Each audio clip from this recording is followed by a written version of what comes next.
Okay mga guys, so nandito naman tayo sa ating YouTube channel, no, para magbigay na reaction video. Ito mayroong kapapasok na balita ngayon lang. So sigurado to, malaking gulo to. Malaking gulo to sa West Philippine Sea. Sigurado to si PBBM sumasakit na ulo rito. Dahil ngayon China, alam niyo yung China, pinagbantaan na si PBBM, si Pangulong PBBM, na giyera sa West Philippine Sea ay malapit na. Pinagbantaan siya ng China. Kasi nga alam niyo na, di ba? Sinasakop na ng China ang Sabina Shoal sa Palawan.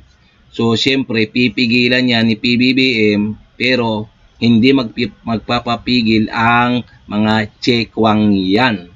So talagang sakit sa ulo, hindi na siguro makatulog si Pangulong PBBM ngayon, no? So talagang na-challenge sa kanyang pagkapangulo to, no? Yung yung ginagawa ng China na bagong reclamation sa West Philippines. Malapit pa naman sa sa Palawan. So kung makukuha ni China ang Sabina Shoal, sigurado na 'yon. Halos Palawan na, baka susunod yung Palawan na. So talagang malaking gulo to. So okay, no? Mas maganda pa nito, kung bago ka pa lang sa aking channel mga guys, please subscribe and like na lang muna sa ating YouTube channel. And also syempre, paki-subscribe din kay Melbs Castle. So sa kanya galing tong to video na to. Ngayon ito umpisa na natin. Binalaan na si Pangulong Bongbong Marcos. Kumpirmado na kasing nagsisimula na ang China sa pananakop nito. At pag napasa kamay ng China ang Skoda o Sabina Shoal, makokontrol na nito ang buong West Philippine Sea.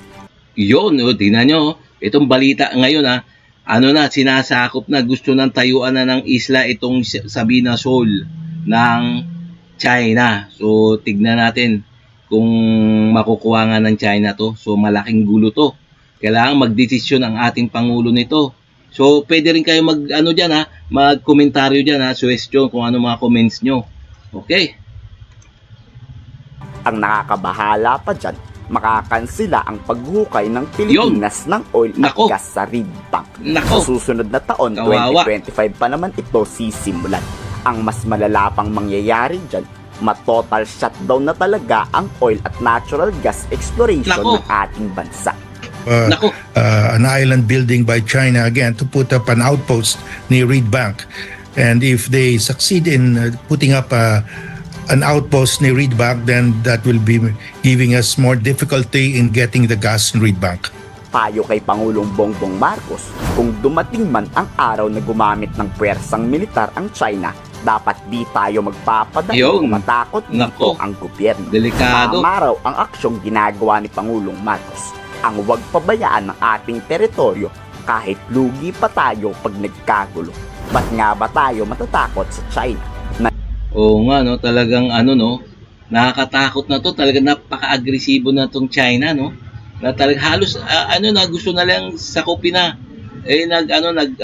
Naghahanda na lang gawing isla yung reclamation area doon sa isla sa may Sabina Shoal. Malapit na sa Palawan yan, 100 kilometer lang yan, tanaw na tanaw. So tapos yung Sabina Shoal, Mischief Reef, magkakatabi yan Mischief Reef pati yung Ayungin Shoal. Nandun yung yung BAP Sierra Madre. So pag natayuan na nila ng military outpost yan ng mga China, so napapalibutan na ngayon yung Sierra Madre. Yun. So ewan ko na lang ba't anong ginagawa nating gobyerno, no? Pati ni itong mga Philippine Coast Guard, taga-tanaw na lang muna, taga-report. Ay nako. Nandyan naman ang Amerika, Japan at Australia. Kaya wala. Ayun na ngayon, aasa Japan, Amerika. So ewan natin, talagang kawawa talaga itong ating bansang Pilipinas. Tayong dapat ikapangamba. If we have a 24-hour presence there every day, I don't think they can put up their artificial island.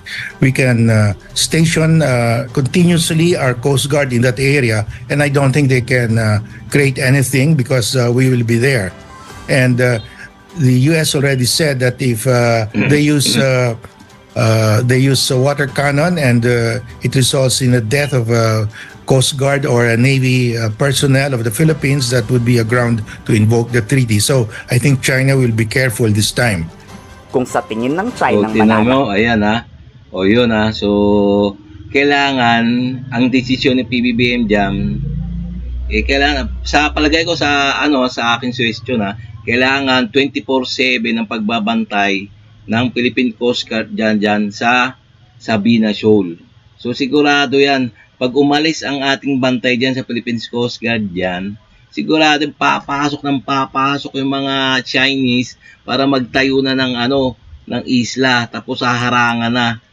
Papasok na yung pwersa ng militar ng China para harangan kung sino man pupuntang Philippine Coast Guard doon sa Sabina.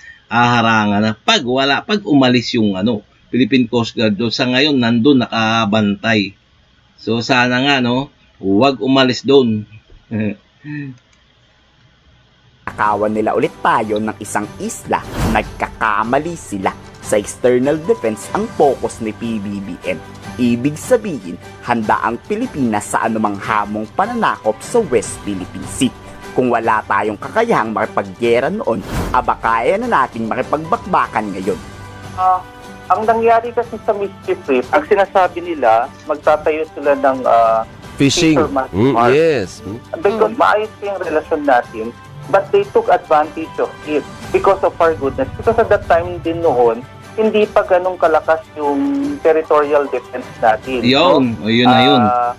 Sana nga. Kasi, nag-flex tayo ng muscles talaga natin na ang strategy ng ating armed forces ngayon ay on external defense. So, mas malinaw na sa atin ngayon na ang focus natin ay para protektahan yung mga pag-aari natin. So, I think mas aware tayo ngayon. Yes. And we are more capable right now unlike during the Mischief Reef incident. Kasi yung unang pagkakataon na ninakawan tayo ng isla eh. Opo. So ngayon, di tayo papayag na nanakawin na naman yung isla na ito. Kung nanaisin ng China ang sakupin ng West Philippine Sea, talagang malaking gulo ito.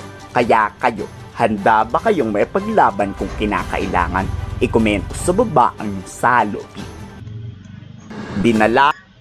Okay mga guys, so talagang talagang magtatayo na, talagang sasakupin na uli, magtatayo na uli ng panibagong isla ang mga China. Dito malapit lang sa atin sa Palawan, sa sa Shobi Reef. So napakalapit na nito, no? So talagang napaka-inutil na ng ating pamahalaan pag ito hindi napigilan at pag nagkaroon pa ng isla ang China dyan. So kung gera man kung katapat niyan, talagang gera kung gera. So nandiyan naman daw si Uncle Sam eh.